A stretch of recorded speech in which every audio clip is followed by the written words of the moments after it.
Ini cara aku buat 1,400 USD dalam masa 1 jam sahaja. Account live macam biasa. Dan saya akan tunjuk dekat korang macam mana saya dapat setup ni sekarang juga. Jom. Okay, so jom kita mulakan dengan cara kita boleh dapat setup sell yang sangat-sangat cantik. Dan saya akan tunjuk dekat korang sekarang juga. Please bear in mind, benda ni you need a lot of practice. You kena latihkan mata you kena latihkan diri you untuk tengok dekat mana sell, dekat mana buy. So it's very very important. So first and foremost, saya masuk kepada M30 sekarang ni. Okay, saya dah bagi dah mapping, saya dah bagi dah design juga. Okay, tetapi saya nak korang buka mata korang supaya korang nampak dengan lebih jelas.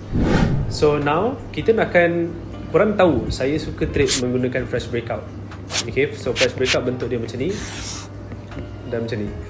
Harga datang balik untuk buy, harga datang balik untuk sell. So persoalannya dekat mana yang kita boleh buy, dekat mana yang kita boleh sell. What you have to do is you masuk kepada line chart. So bila you fokus kepada line chart, okay, you dah boleh nampak tau.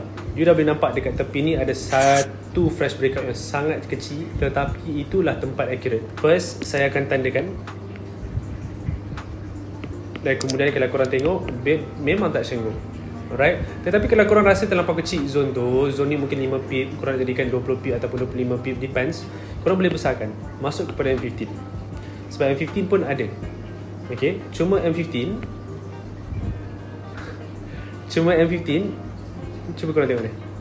M15 agak besar sikit dalam 30 pip punya zone. So kalau korang meet zone 30 pip, mungkin SL korang atas 10 pip. So kalau korang tengok it's just a beautiful trade. So daripada kita punya zone layer yang pertama sampai ke bawah dalam 140 pip.